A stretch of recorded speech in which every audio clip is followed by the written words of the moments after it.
Assalamualaikum warahmatullahi wabarakatuh. Waalaikumsalam warahmatullahi wabarakatuh. Terima kasih teman-teman atas kehadirannya dalam forum ini. Di sini saya akan menjelaskan budaya positif.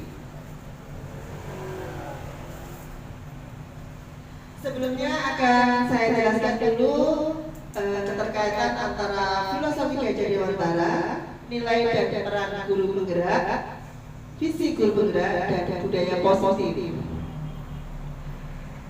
Filosofi Gajah Dewantara bahwasanya guru adalah penuntun. Kita itu hanya fasilitator atau penuntun, dan guru itu harus menyesuaikan dalam pembelajaran, harus menyesuaikan sesuai kodrat alam dan kodrat zaman.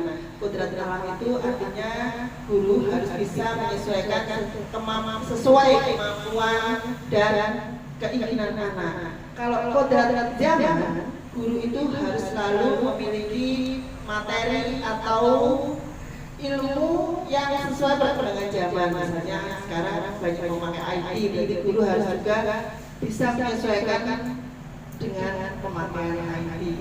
Jadi kita tidak boleh ketinggalan zaman. Kemudian penerapan semboyan dari yang sosok tulodo ikmatio mangunkarso tuturi handayani. Seperti ibu sudah ketahui semuanya bahwasanya kita adalah guru itu teladan bagi anak-anak. Kemudian guru itu memberikan motivasi dan guru itu juga memberikan dorongan. Misalnya ada anak yang tidak mampu, istilahnya dia tidak pede, guru itu memberikan motivasi kepada anak-anaknya. Ki Hajar Dewantara juga menggunakan Kayastrikon, yaitu kontinuitas, konvergen, dan konsentrasi. Di sini menjelaskan bahwasanya dalam pembelajaran itu harus menyesuaikan sesuai kemampuan anak yang satu, kemudian memberi kemerdekaan anak dalam belajar, dan juga harus menghargai keragaman anak-anak itu sendiri. Kemudian nilai dan peran guru penggerak. Nilai guru penggerak ada berpihak pada murid, reflektif, mandiri, kolaboratif, dan inovatif. Berpihak pada murid dalam pembelajaran kita harus mementingkan apa yang dibutuhkan murid, bukan kepentingan guru sendiri. Kemudian reflektif, guru itu harus selalu mengevaluasi apa kekurangan kita dan apa kelebihan yang telah kita berikan kepada anak-anak. Harus selalu reflektif dan memperbaiki ke depannya. Kemudian mandiri bisa juga dari ikut pelatihan atau mungkin menambah pengetahuan secara mandiri agar kompeten kita meningkat. Kolaboratif, guru itu bisa bekerja sama, seperti sekarang ini bekerja sama dengan teman sejawat, bekerja sama dengan teman yang lain, dengan masyarakat, dengan wali santri. Kemudian inovatif, guru untuk sesuai kodrat zaman tadi dibutuhkan inovatif yang tinggi. Kita perlu belajar banyak dari berbagai hal, bisa dari teman, bisa juga dari YouTube ataupun dari internet. Kemudian peran guru penggerak. Peran guru penggerak menjadi pemimpin pembelajaran, menjadi coach sebagai guru, mendorong kolaborasi, menjadi kebimbingan murid dan menggerakkan praktisi. Intinya menjadi pemimpin pembelajaran itu seperti yang kita lakukan tiap hari, Bu. Jadi menyiapkan pembelajaran, ada kurikulumnya, ada materinya. Itu kita sudah menjadi pemimpin pembelajaran. Menjadi coach sebagai guru itu kita bisa memberikan informasi atau ilmu kepada sesama teman guru.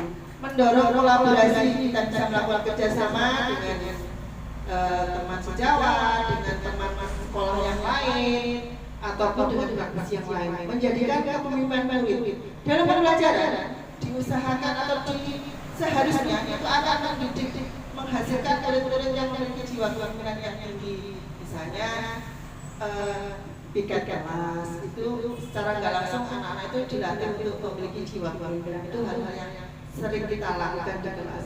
Menggerakkan komunitas praktisi.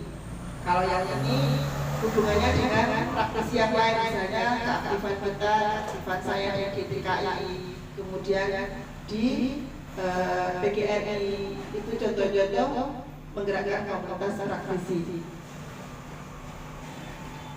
Visi guru penggerak itu diharapkan akan membayangkan muridnya ke depan itu seperti apa. Jadi membayangkan murid saya nanti 10 tahun lagi akan mengalami keadaan seperti ini. Jadi apa yang harus saya siapkan? Bukan nanti tahun ini lulus sudah. Jadi kita memiliki gambaran presentasi murid di masa depan.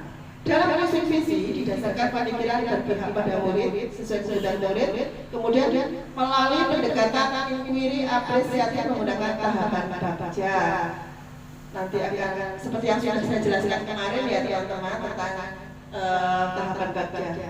Kemudian visi guru penggerak dibuat untuk mewujudkan peserta yang mandiri, beretika, bersahaja, disesuaikan dengan kemampuan yang dimiliki peserta didik dengan mengacu profil belajar Pancasila. Budaya positif berdasarkan penerapan baca yang sudah kemarin saya ulas akan memunculkan kebiasaan positif yang disebut dengan budaya positif. Budaya positif inilah yang akan memunculkan keyakinan maupun kesepakatan dan kebiasaan di sekolah yang berpihak pada murid agar murid itu berkembang menjadi pribadi yang kritis, bertanggung jawab dan juga berpikir. Budaya positif akan menciptakan lingkungan yang positif sehingga dari sekolah kita akan muncul banyak sekali karakter-karakter positif dari murid. Nah, ini disiplin positif. Disiplin positif itu mempelajari bagaimana cara mengontrol diri. Jadi intinya pada diri sendiri, tidak orang lain. Jadi kita yang menentukan apakah kita mau positif atau tidak, mau berbuat baik atau tidak, mau meyakini itu harus dilakukan atau tidak, itu dari diri sendiri. Mempelajari bagaimana cara mengontrol diri, menguasai diri, memilih tindakan yang mengacu pada nilai-nilai bertanggung jawab, apa yang dilakukan dan berdasarkan nilai-nilai kebajikan universal. Kebajikan universal itu kebajikan yang sudah disepakati secara umum. Misalnya kalau di Indonesia universalnya bersalaman sama yang tua lebih hormat. Mungkin kalau di luar negeri ucapan terima kasih secara internasional orang menganggap itu kebajikan universal. Jadi kebajikan yang sudah disepakati secara umum, secara mayoritas masyarakat, secara mayoritas manusia itu disebut kebajikan universal. Kemudian teori kontrol. Setiap tindakan pasti memiliki tujuan. Jadi kita semua setiap memiliki tujuan, baik itu negatif maupun positif, itu pasti punya tujuan. Saya nggak suka, makanya saya melakukan ini. Saya suka, makanya saya melakukan ini. Jadi tindakan itu pasti memiliki tujuan, baik positif maupun negatif. Teori kontrol berhubungan dengan pengendalian tingkah laku manusia. Jadi seperti yang saya jelaskan tadi di sisi positif, itu dari diri. Jadi teori kontrol juga begitu. Tindakan apa yang kita lakukan itu pasti ada tujuan dan itu dikendalikan oleh diri sendiri. Jadi harus dari dalam diri kita. Kita akan bisa merubah orang lain, selain bisa mempengaruhi orang lain kalau diri kita sendiri sudah positif. Jadi tidak akan terpengaruh orang lain kalau diri kita sudah memiliki teori kontrol ini. Teori motivasi hukum dan penghargaan. Rata-rata manusia itu memiliki motivasi kenapa dia berbuat baik atau bernilai positif itu menghindari ketidaknyamanan daripada saya jadi bahan omong orang, udah saya buat positif saja daripada itu ketidaknyamanan atau hukuman daripada nanti gaji saya dipotong, lebih saya datang tepat waktu. Ya itu contoh-contoh. Jadi dia tepat waktu, tapi karena menghindari jadi bahan omongan orang atau menghindari hukuman. Bisa juga karena mendapatkan imbalan. Kalau datang duluan nanti dapat satu botol. Nah, jadi dia jangan duluan biar dapat hadiah, biar dapat sabunnya. Atau yang ini yang seharusnya yaitu menjaga diri sendiri dengan nilai-nilai yang dipercaya. Hukuman adalah bentuk pengendalian perilaku seseorang yang bersifat memaksa dengan menciptakan identitas yang jadi mau tepat waktu, berangkatnya tidak terlambat, itu karena saya memang inilah saya itu nggak pengen terlambat, bukan karena hukuman, bukan juga karena ketidaknyamanan.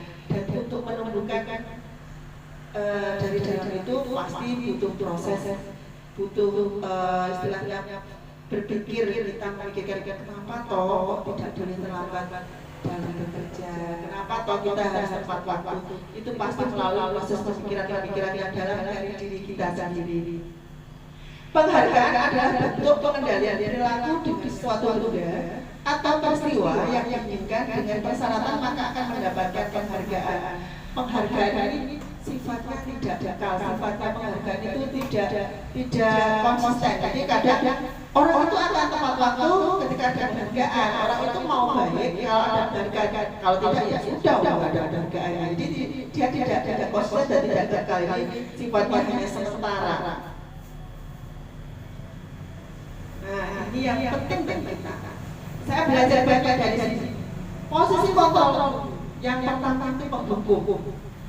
Posisi kontrol penghukum itu ya sering kita lakukan kan, Mas saya gitu dulu ya. Misalnya, kamu tadi itu ya apa namanya bertengkar sama temannya. Ayo, kamu harus mengerjakan ini dulu. Menghukum dan itu sebenarnya lebih cenderung dari bahasa kata yang kita pakai.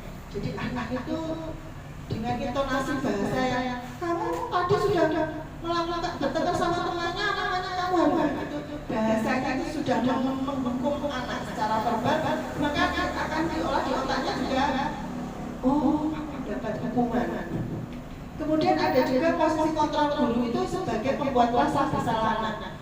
Ya Allah Mas, ya Allah Mas Kevin, tadi loh Mas Rasa sampai jantung kasihan toh, sama gimana toh, kok melakukan itu. Jadi anak itu dibuat merasa bersalah toh. Nah ini yang lebih bahaya ternyata. Dia akan teringat terus sampai di rumah. Mau lo kancanya sampai gimana. Ini bisa diingat anak terus, bahkan bisa dibawa sampai tua, membuat rasa bersalah.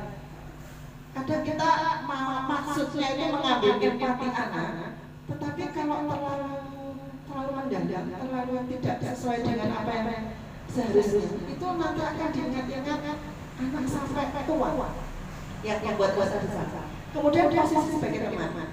Posisi sebagai teman biasanya kita ngobrol. Yo toh bahasa sampai kok begini. Dari bahasa, jadi semua posisi kontrol itu sangat terlihat itu dengan memakai bahasa kita. Bahasa kita penghukum itu dengan cenderung misalnya bahasanya agak serius, mungkin dengan posisi tubuh kita. Jadi anak tahu itu dihukum.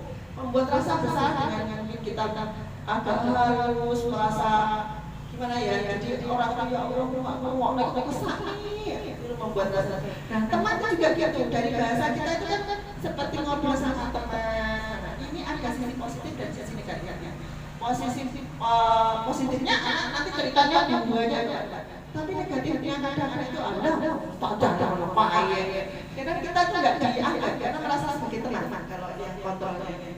Kemudian sisi pemantau. Kalau pemantau ini cenderung kita itu hanya mengarahkan, misalnya tadi rapat itu ya benar ya Mas Vino sama Mas Excel ya, sekarang bersalaman ya. Jadi kita hanya memantau hanya, oh kamu tadi ya memantau saja, tidak menghukum, tidak membuat bersalah dan tidak ada.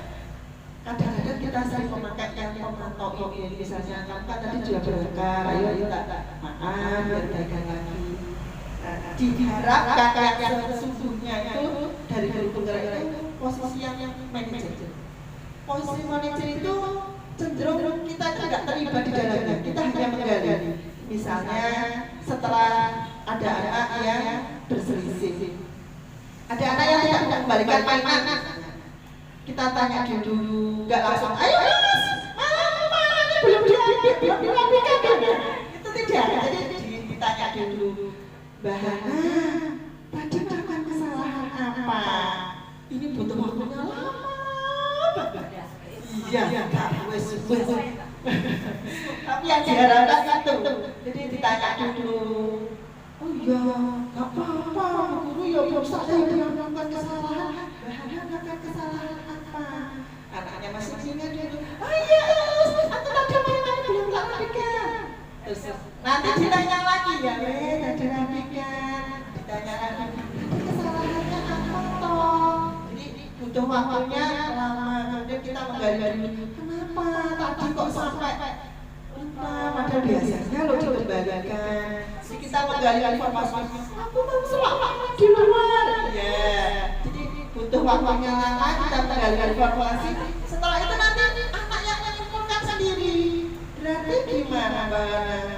Ya dihapus, berarti saya nggak boleh ulang lagi, besok lagi kalau habis mainan harus dirapikan. Jadi ini butuh waktunya lama, tapi diharapkan karena posisi manajer ini hasil penelitiannya akan menghasilkan kesadaran dari dalam diri. Oh, kalau mainanku belum tak rapikan ya nggak boleh berpindah tempat. Dia akan diingatnya selamanya, dia akan diingatnya sampai tua, jadi nggak merasa dipaksa. Kalau tadi kan juga kenapa kok begitu, nggak langsung ayo nanti boleh dirapikan. Nah, ini kan hukum. Diharapkan dengan manajer itu unek-uneknya anak itu dikeluarkan dulu, kemudian nanti harusnya dia akan diingatkan dan akan muncul dari dalam diri itu kontrol dulu. Saya sebelum tahu ini, saya merasa saya itu seringkali menggunakan 4 kontrol itu untuk posisi manajer itu. Pernahkah melakukan posisi manajer? Pernah. Tapi kita nggak tahu kalau itu istilah manajer. Dan biasanya kalau di TK kalau kita itu posisi manajer itu kalau situasinya itu memang harus membutuhkan penanganan yang serius gitu ya Bu ya. Biasanya kan jadi kita menggunakan posisi. Kalau yang sekedarnya saja itu ya mas lah, posisi teman aja. Tapi seharusnya posisi apapun harus posisi kontrol. Saya kemarin juga tanya waktu ada istilahnya pembimbingan. Kan butuh waktu lama. Jadi saya kadang sering pakai posisi saya sebagai pemantau atau teman. Iya Ibu, tapi diusahakan berlatih terus pakai posisi manajer. Hilang apa? Iya. Jadi kadang apalagi ya kalau ditekan anak-anak kalau nggak dipanggil anaknya itu sudah hilang itu sudah dipanggil dan dijelaskan kenapa itu nggak boleh. Kita harus berlatih kita dari hal-hal yang tertentu saja dulu, tapi lama-kelamaan pasti bisa setiap masalah memakai posisi manajer. Saya juga masih belajar. Nah, kebutuhan dasar manusia ini sangat mempengaruhi seseorang anak, baik anak kecil maupun orang dewasa dalam berbudaya positif. Kebutuhan dasar itu ada kebutuhan dasar hidup, kebutuhan dasar kasih sayang, rasa diterima, kebebasan, kesenangan dan kekuasaan. Misalnya karena dia merasa kasih sayang yang kurang sehingga dia melakukan hal-hal negatif untuk mencari perhatian. Bisa juga karena dia ingin bebas selalu dikekang di rumah. Jadi ya wes lah tempatnya melampiaskan hal-hal negatif itu di sekolah. Kan begitu ya Bu ya. Kebutuhan hal-hal lain itu mungkin kita bisa menggali kenapa kok anak itu melakukan hal negatif itu dengan melihat salah satu kebutuhan dasarnya dia. Apakah di rumah mungkin dia tidak kasih sayang kurang atau mungkin juga karena dia di rumah terlalu dikekang. Keyakinan kelas ini nilai-nilai kebaikan atau kebajikan yang universal yang disepakati secara tersirat tersurat lepas dari latar belakang suku negara bangsa maupun. Jadi ini kesepakatan kelas yang kita buat dalam satu kelas itu bisa membuat kesepakatan. Misalnya kesepakatan kelas itu sebaiknya dipakai dengan menggunakan kata-kata positif, tidak usah terlalu panjang. Dengan kata-kata yang positif, kalau terlalu panjang nanti anak-anak mudah lupa. Kalau singkat itu cepat diingat dan menggunakan kata yang positif, misalnya menyayangi teman. Menyayangi teman itu bisa dengan tidak bertengkar, dengan tidak istilahnya memolok-molok temannya, dengan menyayangi. Jadi menyayangi teman singkat, tetapi anak-anak sudah tahu apa saja yang tidak menyayangi teman itu di poin situ. Kemudian segitiga restitusi. Segitiga restitusi itu 3 tahapan yang akan dilakukan, biasanya dilakukan pada tadi posisi guru sebagai manajer. Ketika kita melakukan kontrol sebagai manajer akan melakukan 3 tahapan ini. Apakah pasti? Iya, harus. Jadi harus ada 3 tahapan ini. Menstabilkan identitas itu contohnya begini. Membuat anak itu jangan rasa bersalah dulu. Misalnya tadi Mbak Hana tidak mengembalikan mainan pada tempatnya. Sebelumnya kita kasih masukan. Iya Mbak Hana, Ustazah itu juga sering salah loh. Gak hanya kamu yang sering salah. Seakan-akan tidak mendukung anak duluan, tapi memberikan kekuatan anak. Enggak apa-apa loh kamu cerita dulu. Oh, aku loh ya sama punya seperti itu. Itu menstabilkan identitas. Kemudian memvalidasi tindakan yang salah. Nah, ini baru nanti menanyakan kenapa kok melakukan itu, alasannya apa, divalidasi tindakan, kenapa kok sampai mainannya tidak dikembalikan. Kemudian menanyakan keyakinan. Ini keyakinan di kelas tadi kan misalnya sudah ada misalnya mengembalikan mainan setelah selesai. Jadi dikembalikan bahana kalau di kelasnya Anafi ada bahana melakukan apa? Iya, sudah mengembalikan mainan. Jadi diingatkan kembali, menanyakan kembali. Jadi bahana melanggar enggak? Iya, saya melakukan kesalahan kesepakatan kelasnya. Jadi harus ada 3 ini kalau guru menjadi posisi manajer. Makanya tadi saya menjelaskan posisi manajer itu karena 1 kali kesalahan itu membutuhkan waktu lama. Nah, kalau di TK apalagi sekolah kita gede ya punya masalah nggak hanya 1 kali apa aja, belum selesai lagi datang lagi gitu. Nah, itu tantangan. Tantangan buat saya sendiri, mampu dia ya. Setiap masalah pakai posisi manajer diharapkan kalau manajer kan berubah dari dalam diri, tapi harus menggunakan 3 tahapan ini. Dalam posisi manajer itu ada istilah begini, tidak harus diselesaikan begitu juga. Misalnya hari ini hanya sampai bahana tadi kenapa anaknya ngambek ya sudah, besok lagi bahana kemarin itu kenapa? Jadi iya sampai dari dalam dirinya keluar, tapi tidak harus dalam 1 hari itu, makanya butuh waktu panjang. Nah masalahnya anak TK itu besok sudah ada masalah baru. Masalah baru. Tapi katanya begini Bu, dan yang saya terima, gak boleh patah semangat, harus menggunakan posisi manajer dengan 3 segitiga restitusi itu untuk melatih dari dalam diri. Jadi nanti hasilnya dari segitiga restitusi dan posisi kontrol tuntas sebagai manajer, yang menikmati bukan kita, yang menikmati itu guru-guru SD, orang tuanya di rumah, yang memetik hasilnya nanti guru SMP, guru SMA, bahkan kan suami dan keluarganya nanti. Kan karena sudah terpatri, jadi guru TK-nya itu luar biasa. Iya, harapannya begitu. Sama misalnya kok guru SD yang memakai posisi kontrol manajer, guru SD-nya juga mungkin nggak menikmati, yang menikmati yang berikutnya. Ini karena jangka panjang. Jadi kita istilahnya ya anggap aja ini bentuk kita menanamkan doa anak nanti ketika kita di surga. Investasi kalau istilahnya, investasi surga kita ya segitiga restitusi ini, karena akan yang positif itu akan dilakukan anak sampai kapanpun.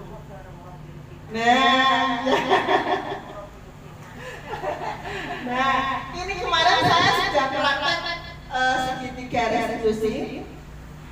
Saat membuat video demonstrasi kontekstual yang ada praktek segitiga itu, kejadian segitiga restitusi terjadi nyata pada anak-anak saya yang benar-benar kebetulan saya waktu piket ada kejadian. Saya video, boleh nggak ya? Saya video. Setelah itu saya ulas, saya mempraktekkan pemecahannya dengan langkah-langkah segitiga restitusi yang menjelaskan. Ternyata mereka paham. Padahal kan pemikiran kita Caca lali, Caca ternyata enggak. Apa mungkin kebetulan yang terjadi di saya itu anaknya sudah matang ya? Nggak tahu ya. Saya Mas Nino, Mas Marcel, sama Mas Gavik. Kejadiannya itu pas saya ikat dia bertengkar, Mas Nino sama Mas Marcel itu ditutup sandal sama Mas Gavik. Nah, kemudian Mas Gavik juga saya rekam kenapa? Dia cerita. Setelah itu Mas Gavik juga begitu, untuk saya tanya. Gepuk kemana pakai sandal? Dia juga cerita. Aku gak gepuk sih, ternyata sandalnya disembunyikan. sama Mas Natsir sama Mas Vino. Kemudian setelah itu besoknya baru saya video duduk bertiga. Jadi validasinya saya terapkan. Kemudian saya juga sudah memiliki validasi yang dari rekaman-rekaman selanjutnya. Dan dia ternyata paham. Waktu saya didugakan nanti itu ya. Kenapa kok? Ya soalnya Mas Vino jadi ingat ternyata. Nggak tahu itu kebetulan mungkin anaknya pas hebat-hebat juga. Karena kan dia anak hebat di kelas saya. Jadi mereka bisa mengungkapkan isi hatinya, pemikiran, dan mereka juga menerima saran dan masukan dari teman maupun dari saya sendiri. Yang semula saya membayangkan begitu susah anak PAUD dalam berkomunikasi, di luar dugaan saya ketika praktek itu bisa. Tapi ada juga mungkin teman-teman juga yang bercerita kalau mengalami juga kesulitan dalam mempraktekkan guru sebagai posisi manajer. Jadi mungkin tergantung anaknya, karakter anaknya, atau mungkin bawaan dari anaknya dalam berkomunikasi. Perubahan cara berpikir dalam menciptakan budaya positif, menanamkan motivasi menghargai diri sendiri pada murid dengan nilai-nilai yang mereka percaya untuk menumbuhkan dorongan dari dalam seperti yang saya sebutkan tadi dari dalam diri, memiliki dampak panjang data yang nggak panen, yang panen nanti yang di atasnya. Dalam penerapan visi segitiga anak tidak lagi mudah terpengaruh adanya hukuman atau terpengaruh hadiah. Ini saya lihat dari anak saya sendiri. Anak saya dulu kan sekolahnya juga di edukasi. Dia terbiasa dari budaya positif yang ada di Huda. Misalnya ketika mainan itu dikembalikan di rumah, meskipun sekarang itu sudah SD, kalau habis mainan ibu sudah usah bunga-bunga itu sudah dikembalikan. Jadi hasilnya dari guru-guru TK itu sampai SD itu dia terbudayakan. Entah saya tidak berikan hukuman misalnya di rumah nggak kembalikan saya diam saja atau saya nggak berikan dia, tapi anak itu sudah terpatri. Jadi dia nggak terpengaruh ada hukuman atau ada hadiah, ya sudah itu sudah melekat pada dirinya. Ini yang jadi harus semangat bahwa membutuhkan waktu yang panjang, tidak harus hari ini. Sementara masalah tiap hari ada, satu hari bisa sampai yang 4 kali. Apa mungkin kita menerapkan semuanya dengan segitiga restitusi dan posisi kontrol kita sebagai manajer? Ini tantangan bagi kita guru TK. Membutuhkan waktu panjang dalam memecahkan permasalahan penerapan budaya positif dengan segitiga restitusi, karena memvalidasi suatu kesalahan dibutuhkan kesadaran dari dirinya. Diharapkan dia sadar, tobat sendiri, kesadaran dari dirinya, tapi hasilnya akan lebih panjang dan tidak terpengaruh. Nah, ini perasaan saya. Perasaan saya setelah melakukan restitusi yang kemarin itu, ya ada bahagia, ada bangga. Iso yo ternyata anak saya itu katanya nggak percaya. Ya Allah, sama Mbak Sadar bisa ternyata Mas Nur, nggak menyangka. Disiplin positif membuat anak melakukan tanpa paksaan karena keinginan sendiri. Meskipun membutuhkan waktu yang lebih panjang, budaya positif terbentuk, tetapi lebih lega karena memunculkan jadi kita merasa aku investasi saya berhasil, investasi saya di surga saya pertama. Istilahnya anak PAUD memiliki kemampuan memvalidasi tindakan meski dengan bahasa yang sederhana. Jadi kalau saya lihat dari teman-teman yang di SMP, SMA atau SD itu kan dalam menggali anak itu mengorek itu kebutuhan kata-kata yang panjang, mungkin bahasanya sederhana saja, tapi mudah dimengerti anak. Sejauh ini saya mencoba menerapkan budaya positif dengan posisi kontrol manajer dan menggunakan langkah-langkah segitiga restitusi masih pada masalah tertentu, belum bisa semuanya. Ini dikarenakan emosional yang labil dengan logika pikir yang masih belum matang. Jadi saya mengakui masih tahap belajar dalam menggunakan posisi sebagai manajer, masih belum semua kejadian belum bisa seperti itu, tapi saya akan berusaha. Hal ini yang mungkin juga karena pengalaman saya dalam penerapan segitiga ini masih belum banyak, jadi masih belajar. Tapi saya tetap antusias. Semoga teman-teman juga antusias.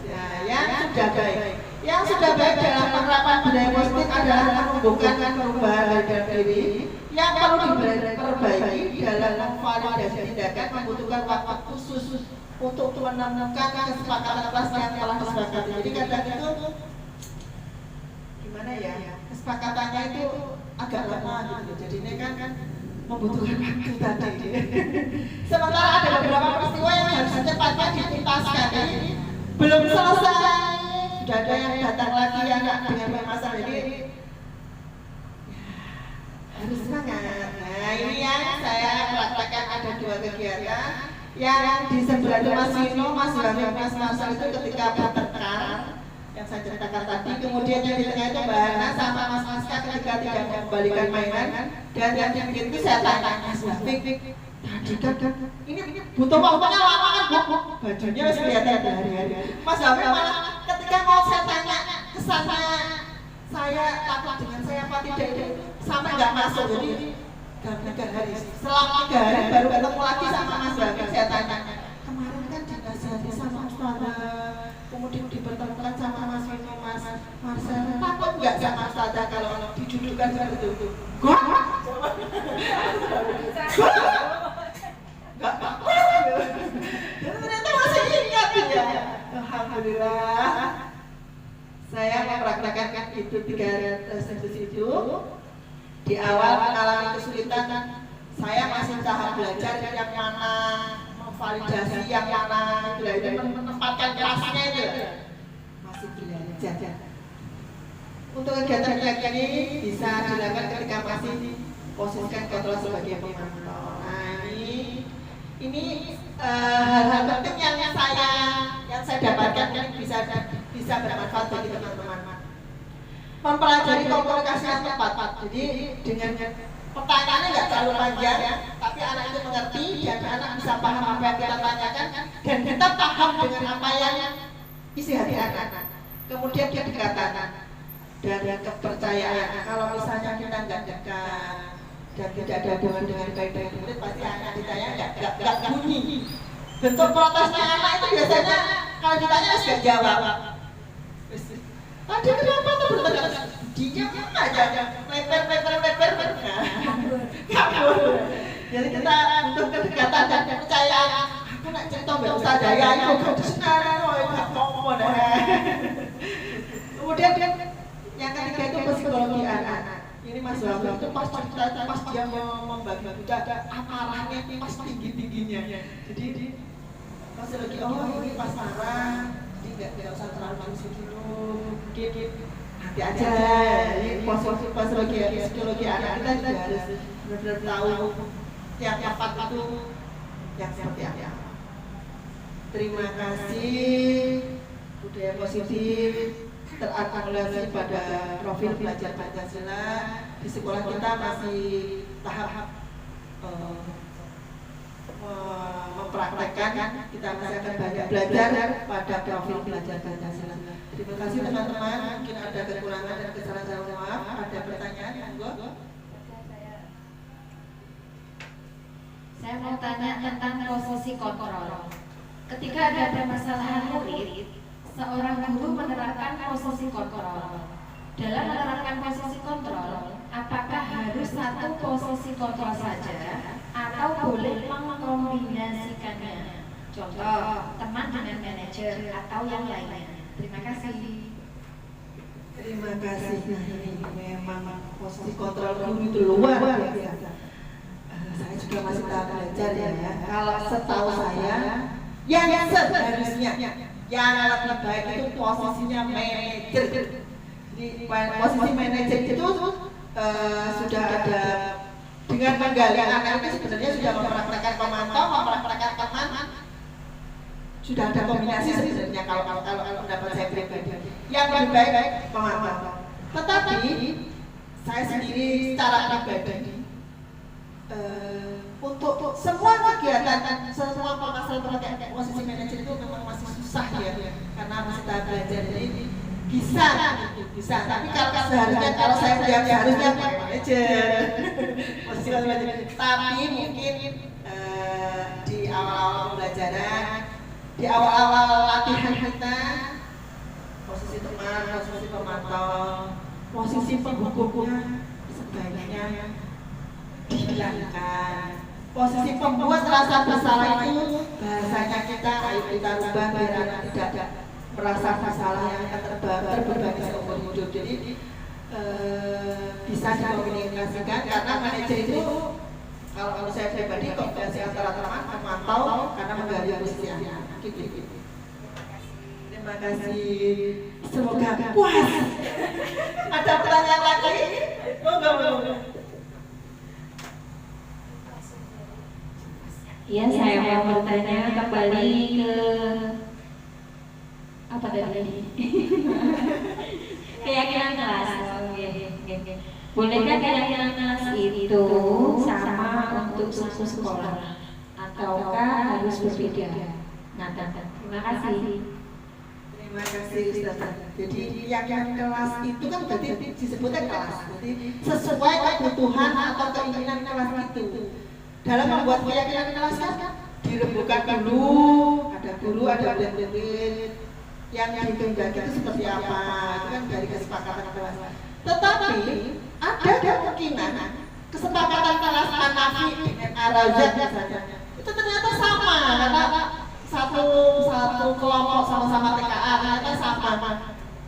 Ya nggak apa-apa, tapi ini sudah didiskusikan kebutuhan kelasnya Hanafi, kebutuhan kelasnya Ar-Razzaq, tapi kebetulan kok sama ya masalah. Jadi diutamakan dari kebutuhan atau keinginan kelas masing-masing. Kadang itu ya saya mau anak TK kan kita harus mancing kayak istilahnya. Anak itu kadang bisa ngomong tapi tidak tahu maksudnya. Misalnya tidak menyakiti teman. Apa mau ditolong? Tapi dia sebenarnya dengan bahasanya dia tuh harus dipanggil dari kan kadang ada bahasa-bahasa yang hampir sama dengan yang lain karena guru sebagai penuntun itu menuntun kesepakatan yang seperti apa toh yang diinginkan anaknya gitu. Terima kasih.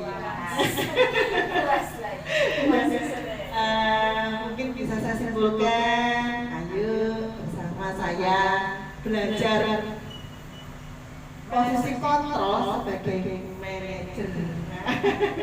Saya akan belajar dan saya juga berharap teman-teman akan belajar posisi kontrol guru sebagai manajer karena kita berharap investasi saya, investasi teman-teman, investasi kita sebagai guru di surga nanti lebih banyak lagi. Yakinlah hal-hal yang positif itu dalam Islam itu akan dibawa selamanya, itu investasi kita. Mungkin yuk saya belum bisa, tapi saya mau berusaha dan teman-teman ayo kita bersama-sama belajar posisi kontrol sebagai manajer sebagai salah satu usaha membudayakan budaya positif di DKID di Indonesia. Terima kasih. Saya tutup ya. Wassalamualaikum warahmatullahi wabarakatuh. Waalaikumsalam warahmatullahi wabarakatuh. Saya Ervina, Kepala Sekolah TK Islam Terpadu Nurul Huda. Mengikuti kegiatan guru penggerak, Bu Yayu banyak sekali perubahan dalam pembelajaran. Seperti halnya membuat kesepakatan kelas, di mana kesepakatan kelas itu adalah kesepakatan antara guru dan murid untuk membuat sebuah aturan dalam bermain maupun belajar. Hal itu termasuk dalam budaya positif.